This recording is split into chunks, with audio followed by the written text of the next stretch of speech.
Minister Vicky Ford, thank you for speaking with me and welcome to Nigeria. I see you've been enjoying, your stay here, so tell us all about it. So absolutely brilliant to be here in Nigeria. I've been really excited to come here. Why is Nigeria so important to the UK? I think we have a really strong relationship that goes back through many, many decades, generations, really strong people-to-people ties. It's actually the Nigerian diaspora in the UK is the largest diaspora from anywhere in the world. So it really matters a lot to us, this relationship. I had a really interesting set of more political meetings, I guess, up in Abuja, focusing, not only on the situation in Nigeria, but also the regional stability issues and instabilities. And then I've come down here to Lagos, where I've been looking at more the business community and investment and trade and investment. But also I've been out on the water with the British Royal Marines from our Navy, who've been doing counter-piracy work with the Nigerian Navy, which is all part of our security partnership that we have. So many things are working together, to try and help make Nigeria and the region a safer place, working to boost trade. Another thing we've been working with is empowering women and girls. I don't know if you know, 8 million girls in Nigeria from some of the poorer parts of the country are going to school because of the UK help with their school fees. So it's fantastic. Some really interesting people I've met and some really interesting projects. Well, security is really important right now, for Nigeria. And I'm glad you mentioned that because just about a few weeks ago, there was this Nigeria-UK Defence Partnership Dialogue.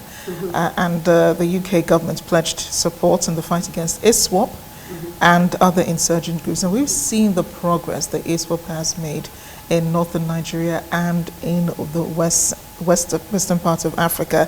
You think that all of the efforts and support and logistics and so on you've been given to the Nigerian government is yielding fruit?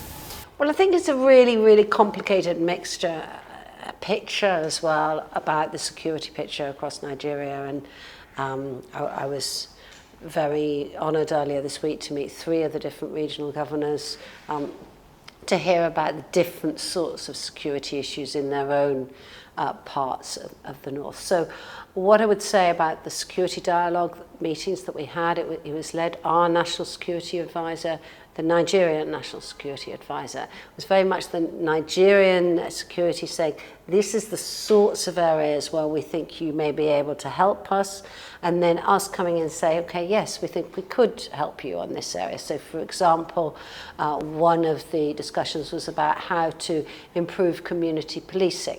It's a really important part of making people, not only in the northeast, but in other areas, feel safer, is to have better community policing that people know that they can trust and rely on. Okay? And that also means having policing that respects citizens' rights, that respects human rights, that people know that if they go and report something to the police, that they will be respected, they will be safe. And in one day at that meeting, mobilized over $700 million to assist the children, the poor, the needy, to provide food, to provide shelter for so many in Nigeria. So for that, today, I want to say written about, the change of democratic governance in these countries and the fact that the military government is refusing, to transit.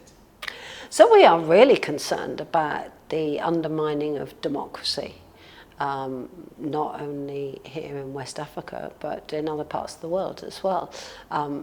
We believe in democracy, so does Nigeria, because we believe that when people are free to make their own decisions about who runs their country, who makes the laws that they have to follow, that leads to more peaceful and more prosperous countries. That is what we've seen again and again, is democratically run countries tend to be more peaceful, tend to be more prosperous, and that's what we'd like to see across all of West Africa. So we are very concerned about the undermining of democracy that you've seen, yes, in Mali, across in Sudan as well, you know, where we've seen military coups. I was very pleased to be able to meet ECOWAS yesterday, the President and the Vice President, and discuss with them the measures that they've taken and the very strong stance that they've taken to try and keep countries coming back to the democratic process. You know, when the Malian government in Mali said no more elections for another 5 years, I mean, that does not feel like you're on a journey towards getting back in a democratic process after having a military coup. So we've supported, the UK has supported ECOWAS in their strong sanctions and their strong approach back to that. I think it is really important that we have a robust and safe democratic election here in Nigeria next year to show people that democracy works. I mean, politicians are not perfect. Okay? Not every politician gets everything right. I'm not suggesting that. I'm just saying that at least people get the choice of who governs over them and that they can hold them to account at the ballot box, and that is really important. Where you don't have democracy, people don't have that freedom. But do you think the sanctions are effective? And what exactly is the UK doing, you know, to help keep these military governments accountable to the people? So it is difficult because you know, the sanctions that ECOWAS has put in place, including the border controls that they've put in, the border restrictions, you know, we have supported that. I was able to discuss that with, as I said, the President and Vice President of ECOWAS. They believe that it is putting pressure on the government of Mali. Of course, this was only a few weeks after they first put them in place, but that is putting pressure. And indeed, I think they told me that they're going to be going up to Mali either tomorrow or early next week to have another discussion about the election timetable. Keep pushing and pushing and pushing. And I think we do need the African leadership that ECOWAS brings together, but it's important that us from the international community stand together. And the issue with sanctions is you always want to put sanctions against those who have put the problems in place, but you don't want to create more problems for the people who are living there. So, for example, it was important when the border restrictions were put in place in Mali that you would still allow humanitarian aid to flow. Really important that you can still help support the underlying people. And speaking of elections, Nigerians go to the poll next year, and those elections are very important at this point. And I know you don't want to delve into local politics, but right now the main news is about the president assenting to the electoral bill, and that's important. Civil society groups are saying if he doesn't do it now, then that will affect the election timetable. What are your thoughts on that?